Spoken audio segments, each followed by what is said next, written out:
What is going on, ladies and gentlemen, guys, gals, non-binary pals? Welcome to Twin City Trivia, the podcast, episode number 24, our edition for July 3rd, 2026. I'm joined here by our special guest today, not my wife. Please welcome Mr. John Riley. Not yet. That's true. If this episode goes well, then he'll have to defeat my wife in combat. Ah, yes. The final battle. The great battle of our time, some would call it. Indeed. Happy to be here, though. Thank you for having me. It's an absolute treat and a pleasure, and I hope I can maybe live up to the incredibly flawless reputation that your wife has set up until this point. Yeah, she does very well on this show, so you have a lot to live up to here. Just like these top teams from last week, for the week of June 21st on Sunday, Beat AJ Win Prizes were our number one team at Shake It Up Cocktail Lounge in Bloomington on Monday. Green is the new blue. That's what I've been hearing. I don't get that name. Beat AJ Win Prizes? Probably a guy from there named AJ who they abuse.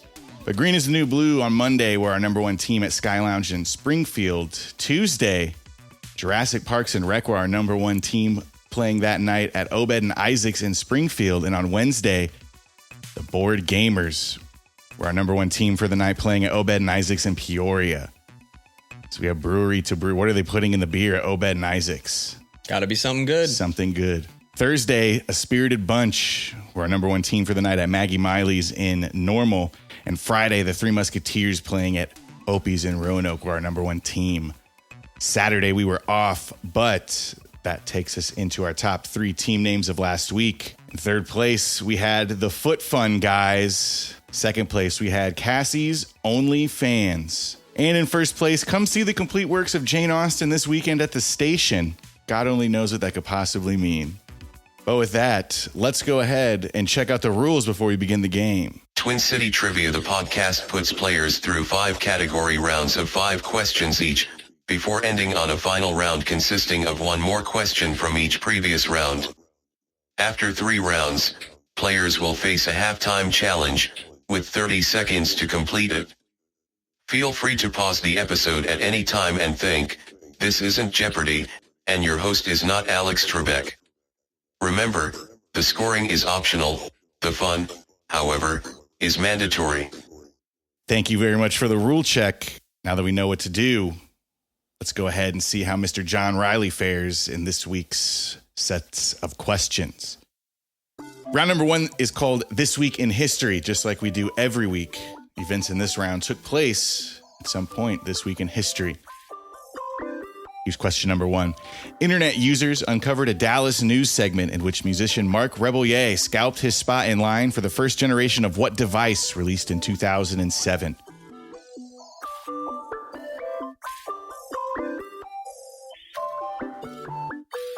Number 2, Clark Gable's delivery of the line, "Frankly, my dear, I don't give a damn," became iconic in the film adaptation of what Margaret Mitchell novel published in 1936?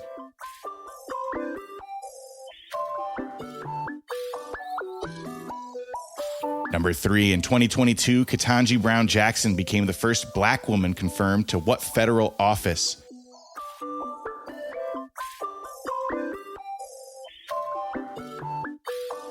Number 4, creating one of the richest families on earth, what Bentonville, Arkansas-based company opened its flagship store in Rogers, Arkansas in 1962?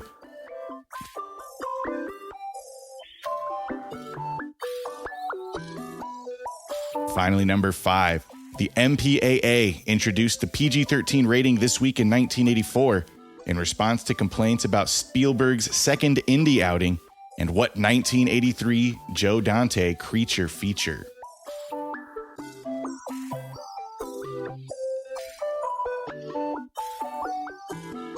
All right, those are the questions. We're going to go back through for the answers, and before I answer them, I'm going to give you the opportunity to answer them as well. Very cool. Would love that opportunity, actually. Yeah, let's check it out with question number 1 again. Internet users uncovered a Dallas news segment in which musician Mark Rebellier scalped his spot in line for the first generation of what device released in 2007? Adam, I'm going to go with iPhone. I think that's correct. Yes, it was the iPhone. You use the same the I think and the I from the iPhone Yes. as well. And it's the good. Yes. It's funny. Number 2, Clark Gable's delivery of the line, "Frankly, my dear, I don't give a damn," became iconic in the film adaptation of what Margaret Mitchell novel published in 1936? Gone with the Wind? Yes, Yeah. it is Gone with the I was Wind. not 100% sure on that, but my subconscious was screaming at me. Number 3, in 2022, Ketanji Brown Jackson became the first black woman confirmed to what federal office? Was it like Supreme Court Justice? Yes, Yeah. Supreme Court Justice. Number 4, creating one of the richest families on earth, what Bentonville, Arkansas-based company opened its flagship store in Rogers, Arkansas in 1962? Walmart, I think, would be the answer there. Walmart is correct. Walmart, indeed. What's the name of the family? The Walton. The right? Walton family, Yeah, yes. exactly. And let's go ahead and move on to question number 5. The MPAA introduced the PG-13 rating this week in 1984 in response to complaints about Spielberg's second indie outing and what 1983 Joe Dante creature feature. This one was, this is like line cook movie. This is like Pajama Pants, Cookie Monster hat, and this movie on the t-shirt. Adam, I'm going to go with Gremlins. Gremlins is correct. All right, let's see if we can follow up that miracle performance in round number 2. Round number 2 is called Jeff's, Gordon's, and Jeff Gordon. Just like last week's episode, number 23 was dedicated to Michael's, Jordan's, and Michael Jordan. This week's episode, number 24, is dedicated to Jeff's, Gordon's, and Jeff Gordon. So let's see if you can keep up with that. Starting with question number 1. My name, Jeff, was a popular call from younger millennials after Channing Tatum's character delivers it in what reboot sequel?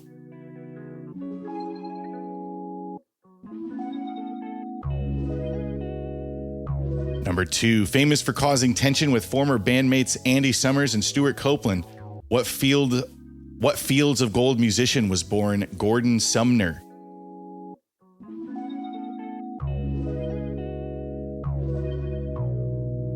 Number 3, along with other fellow drivers, NASCAR driver Jeff Gordon appears as himself in what 2005 film produced by Disney?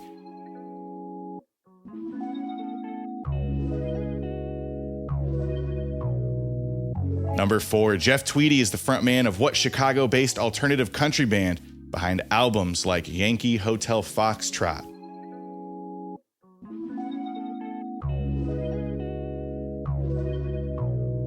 Finally, number 5, silent scientist Gordon Freeman is the protagonist of what first-person shooter video game series, which released an acclaimed VR spin-off in 2020?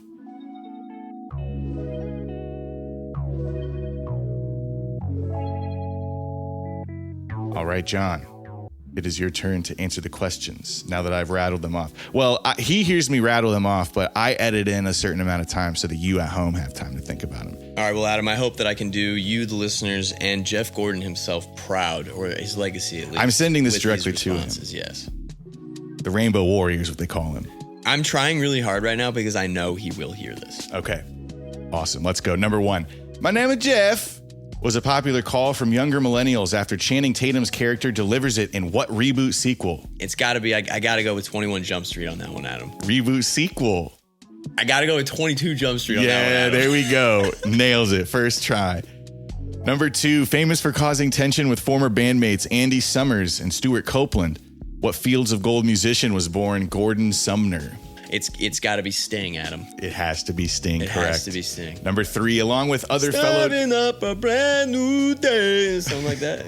I like the one Englishman in New York. You know what I'm talking about? With the saxophone solo.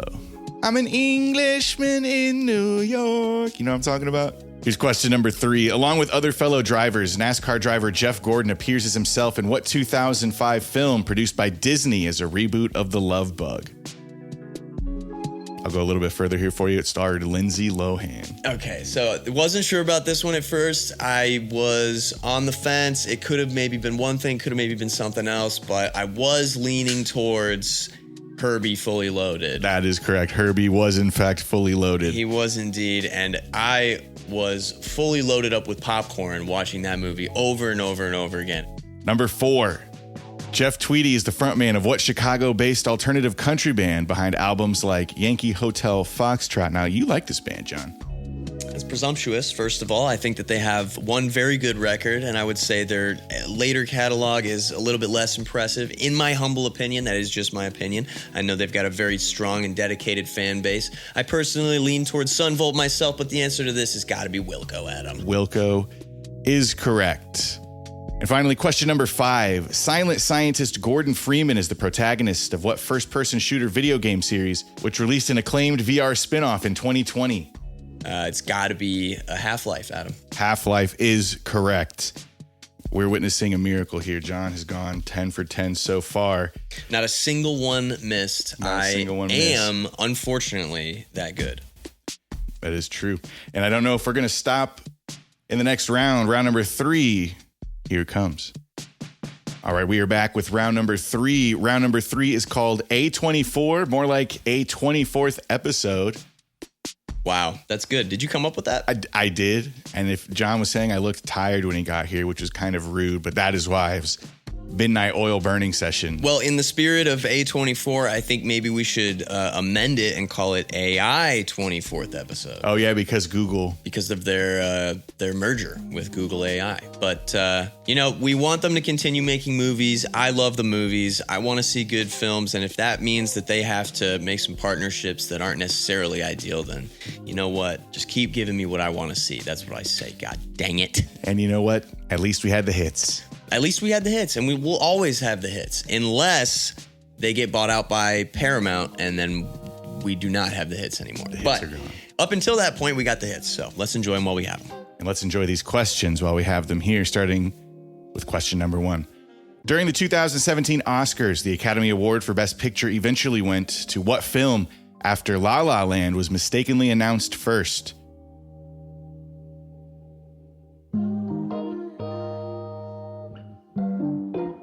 Number 2, between 2018's Hereditary and 2025's Eddington, how many films total has filmmaker Ari Aster directed for A24?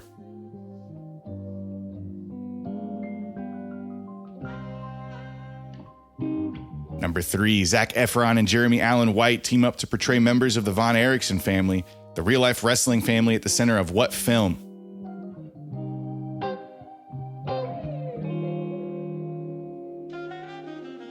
Number 4, Alex Garland's Civil War cast what real-life husband and wife actors who briefly meet during a harrowing encounter beside a mass grave?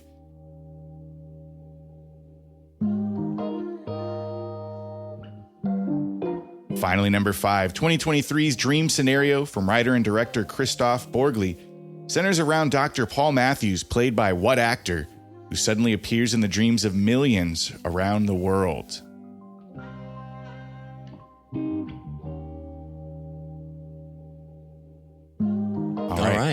All right. I wanted to say it. Oh, sorry. I'm the guy who says all right too much on this podcast. All right. All right. Let's go back to the top so that John can knock him out of the park again, starting with question number 1.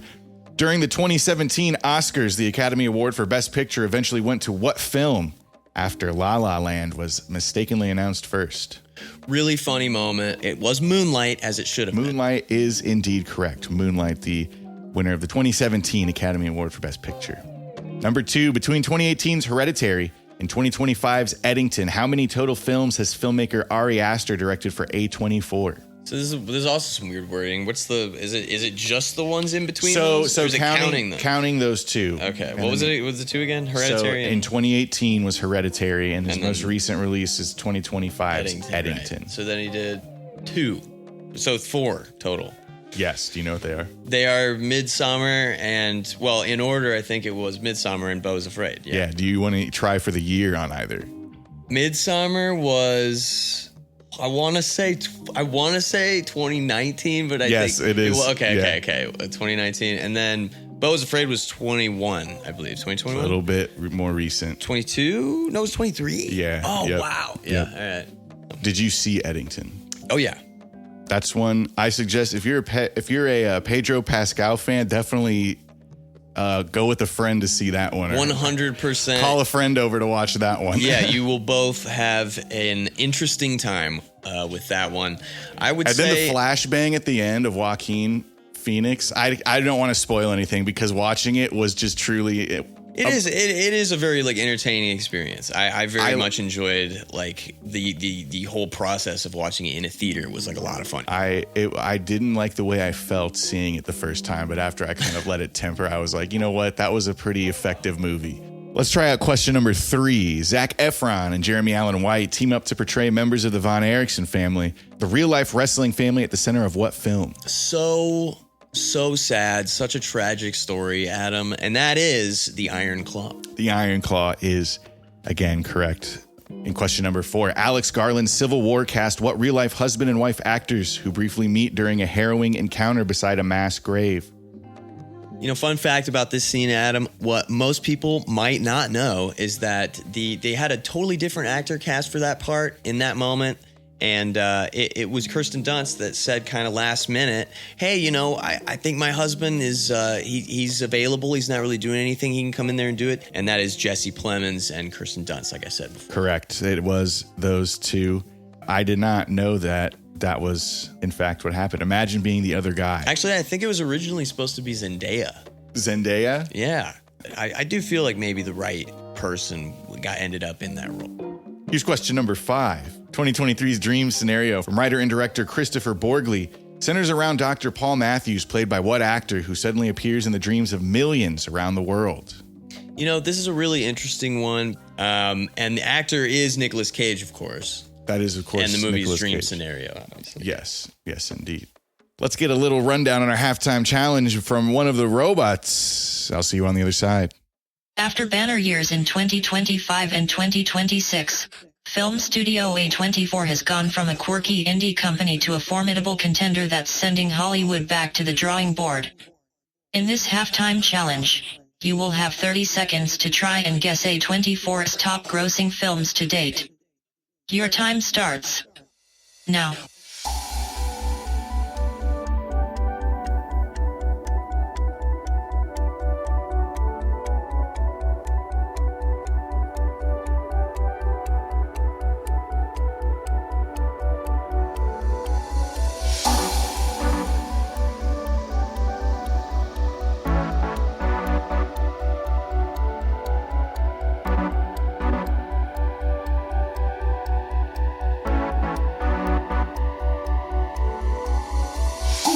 All right, and time is up on your halftime challenge. Your halftime challenge again, you were ranking the top 7 highest grossing films at the box office for A24. That's something which has been in headlines recently due to their most recent release. A couple of releases, you could say, that both set the records as soon as they came out. Top 7. So we are looking for the top 7. Such an interesting and like annoying number. Lucky number 7. I don't know. Nothing lucky about that. So what would you, okay, if you had to say number 1, what would you guess? I feel like it's easiest to start that way. Box office number 1 for A24. I thought it was recent. It is.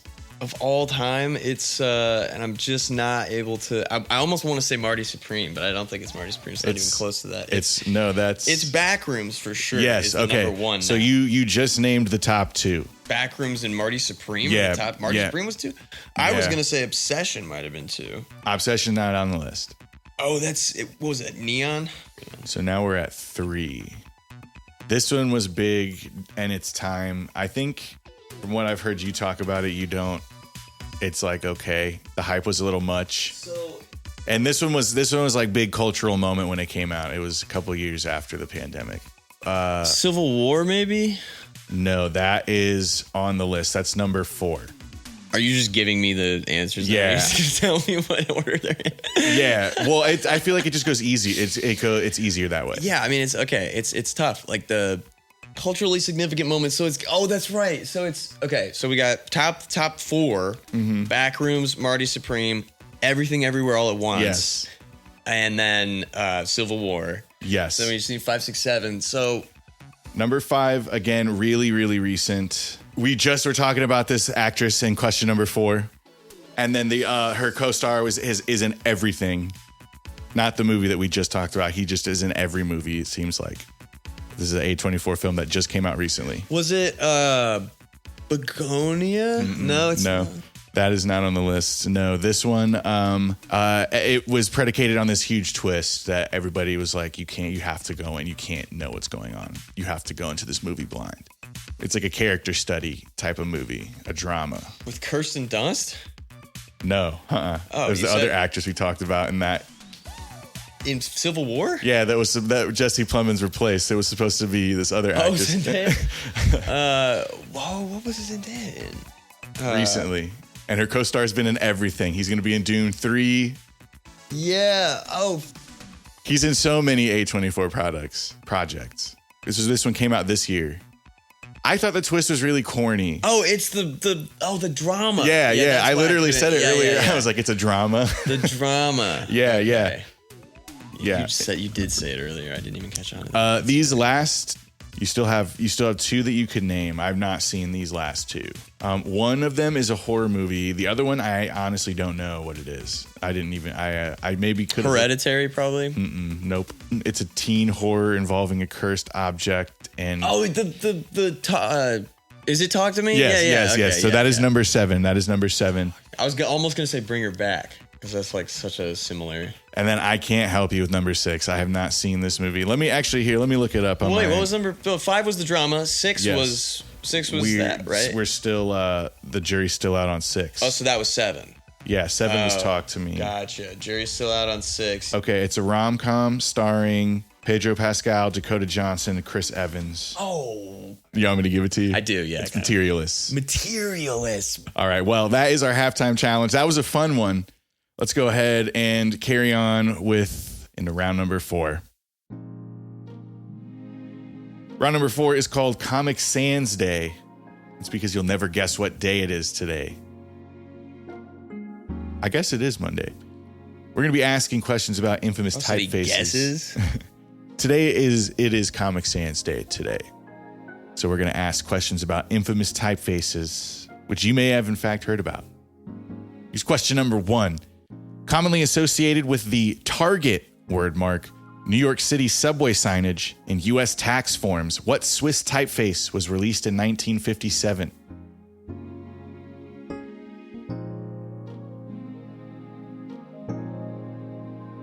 Number 2.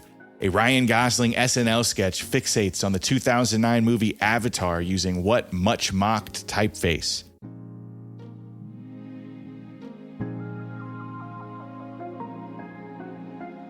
Number 3. Archivo Black is a Google-created font that has since replaced what original meme font?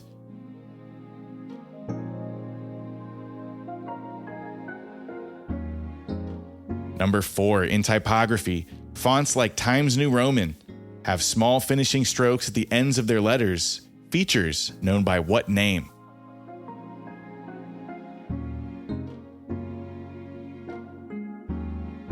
And finally, number 5. Speaking of Times New Roman, Microsoft replaced TNR with what typeface in 2007, which has since been replaced by Aptos?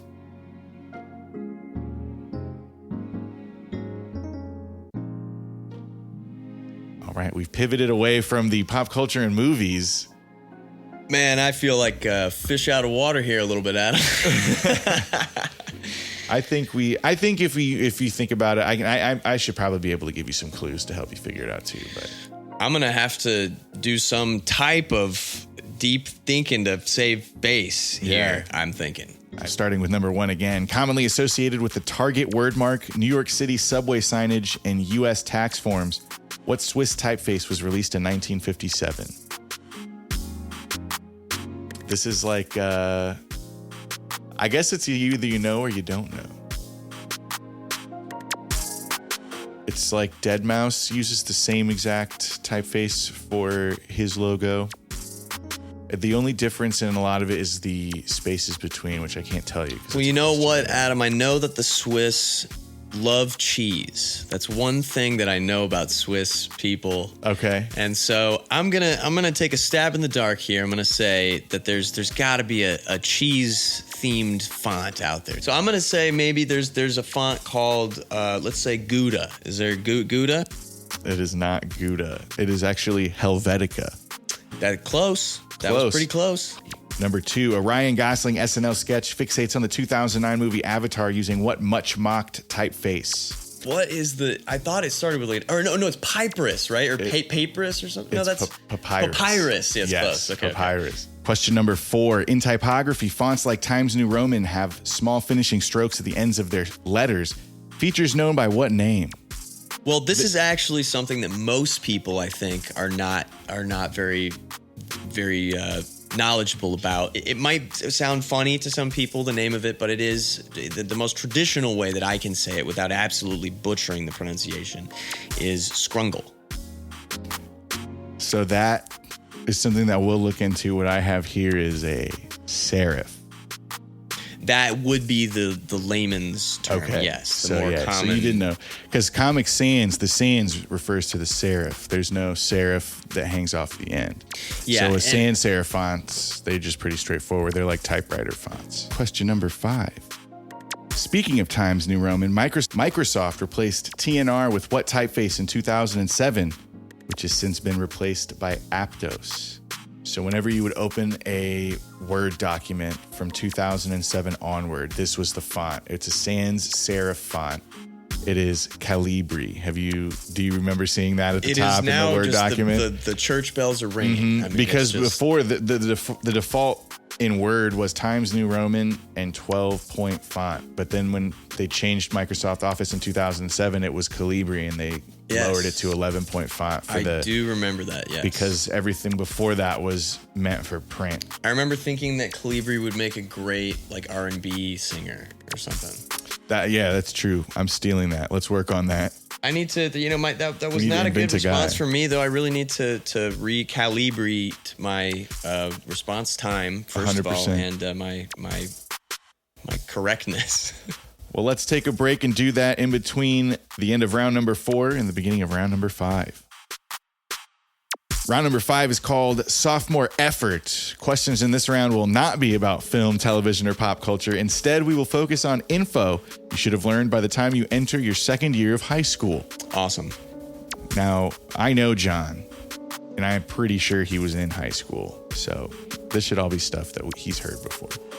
People tell me I was. Here's question number 1. Sodium chloride, otherwise known as salt, can be defined by what chemical symbol?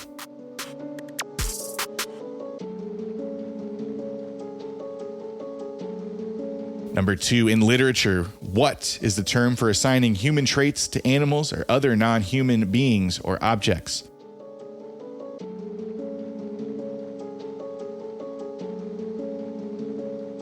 Number 3, the specific system of government in which power is mainly exercised by elected officials selected by the people is known by what name?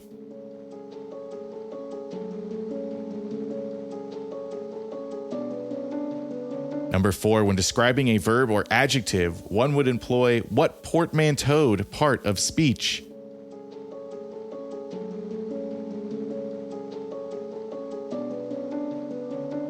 Finally, number 5, in geometry, the longest side of a triangle is known as its what?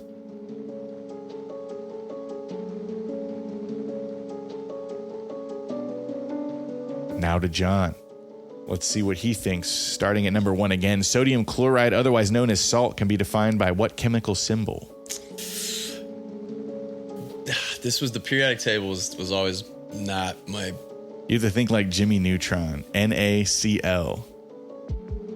Oh, is it Na? Yeah, so Na is the chemical symbol for sodium. That's Cl that's is chloride. Yeah. Sodium chloride. So it'd have to be both of them? Mm-hmm. See, now. Yeah. Number 2, in literature, what is the term for assigning human traits to animals or other non-human beings or objects? It's a long word, and there's a Z in it. Assigning the traits? Mm-hmm. Like when Winnie the Pooh, he's an anthropomorphized bear. Oh. Anthropomorphized. That doesn't sound adorable at all. No, it doesn't. Or welcoming. I know. It sounds like somebody did an experiment on him. Sounds terrifying. Yeah. Sounds like he's losing his fur after he's been anthropomorphized. Winnie the Pooh has cancer. He's like, he stopped eating. Yeah. Number 3, that's not funny. Number 3, the specific system of government in which power is mainly exercised by elected officials selected by the people is known by what name? Now, in the world, it precedes the names of nations like Congo. It'd be like Democratic Republic. Yes. Yeah. Yep. Democratic Republic of Congo. The DR. Yeah, keep it on the DR. Keep it in the Congo. You mean the doctor? The doctor? Dr. Congo? Yeah, that's actually the Democratic Republic of Pepper. That's actually what that drink stands for. All right, here's number 4. When describing a verb or adjective, one would employ what portmanteaued part of speech? Oh, like an adverb? Yes. Correct. Right. And finally, number 5, in geometry, the longest side of a triangle is known as its what? That would be its Long Johnson. That's what I called it when I got sent to the principal's office, but it is not the Long Johnson. It is the hypotenuse. Oh, the hypotenuse. That's why I got that. That's why I failed that test. I always, knew there was one wrong. I knew there was something wrong. Actually, it would have been more than one if I. It's always the pesky hypotenuse. And it was, undoubtedly. All right, that is going to do it for round number 5's sophomore effort. We're going to move into the final round. The final round, as always, consists of one more question from each previous round. We'll remind John, of course, what those rounds and rules might have been. A little refresher here. Yeah. Starting with number 1 from round 1's This Week in History. This week in 1890, it became the 43rd state. And in 2004, what state was the home of the fictional Preston High and Fox Searchlight's Napoleon Dynamite?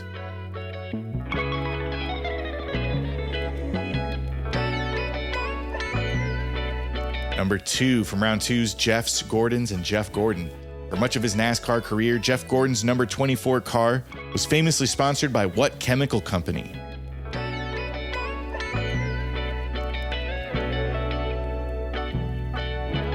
Number 3 from round 3's A24, more like A24th episode.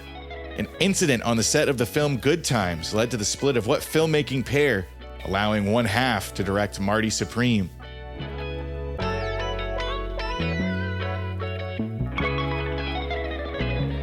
Number 4, which came from round 4's Comic Sans Day. In typography, what term means adjusting the spacing between specific pairs of letters so a word looks more evenly set?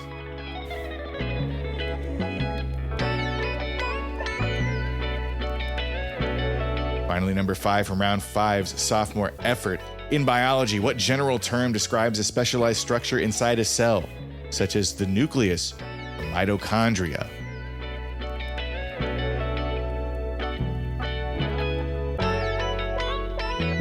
To John now, let's see what we have in terms of answers from his brain. This week in 1890, it became the 43rd state, and in 2004, what state was home to the fictional Preston High and Fox Searchlight's Napoleon Dynamite? Actually, little do you know, on the break there, me and Spinny here, your wonderful dog, actually switched brains. So Okay. It's no longer my brain. I'm now answering with Spinny's brain. So right off the bat, I gotta say, Wolf, New Mexico, Wolf. No, it's the gem state, Idaho. Number 2 from round 2's Jeff's, Gordon's, and Jeff Gordon. For much of his NASCAR career, Jeff Gordon's number 24 car was famously sponsored by what chemical company? I'm gonna say DuPont. Yes, Okay. correct. DuPont, the makers of Teflon. Teflon. As we all know, the great and wonderful and helpful and Yeah. One of those awesome chemicals for which there's no longer a control group as far as specimens that do not contain chemicals produced by DuPont anywhere on Earth. Got So some that's pretty pretty solid sick. results. Yeah. On to number 3 from round 3's A24, more like A24th episode. An incident on the set of the film Good Times led to the split of what filmmaking pair, allowing one half to direct Marty Supreme? It was the Safdie brothers. The Safdie brothers is correct. Round number 4's question number 4 from Comic Sans Day. In typography, what term means adjusting the spacing between specific pairs of letters so a word looks more evenly set? So super awesome, super happy to hear this question because when we first got into the font stuff, I was immediately going like, this is like the one thing that I know about fonts, and I'm really hoping he asks a question about it. So, but I guess I had to wait to the bonus round. I'm happy I stuck it out till the end. It paid off, so I got to go with kerning. Kerning is correct. Word. Yeah, You know, I did one of my favorite and most seminal moments was being in mass media at Richwoods High School under the tutelage and guidance of Dr. Kearns himself. Question number 5 came from round 5, sophomore effort. In biology, what general term describes a specialized structure inside a cell, such as the nucleus or mitochondria? That's gonna be the tiny home. No, I don't. I'm. It is an organelle. Is that it? Yeah. Okay. Organelle. Organelle of the cell. Organelle of the cell. No, who came What up the with hell? that? Eminem? What's going on here? Come on. You got all this personnel just for me to call this an organelle? It's a cell. What the hell? Yeah, literally. That's You guys exactly just what it goes was. off on it. Yeah. Thank you, John, for joining us. That is You know what? Thank you, Abby, Yeah. for having me. Of course. Thank you, Abby, for letting me take over the chair for a week. Yes, mic number 2. Thank you, John, for you held it down. You held it down. I tried my best. I'm very unseasoned when it comes to the trivia stuff, but you know what? It's all about getting better and getting smarter. and this always is- following the rules. And always following the rules. That is the most important thing. That's true. But yeah, man, it's been an absolute pleasure. I had a lot of fun. I hope the listeners had fun as well. And yeah, I'll hand it over to you for your closing remarks. Yeah. That is going to do it. As always, thank you for listening and playing along. We're going to do it again next week. So hopefully you hear us then. Goodbye. Be safe. Follow the rules. I love you. I also love you. Twin City Trivia is widowly produced by Mido Twapik Media. Our questions are widowly the intellectual property of Twin City Trivia. Likewise, any music belongs to Mido Twapik Media and genuine we cannot be used without prior consent. I'm just a widow baby. You wouldn't steal from widow baby Wilbot, would you? Membo everybody, yo when baby Wilbot says, always follow the rules.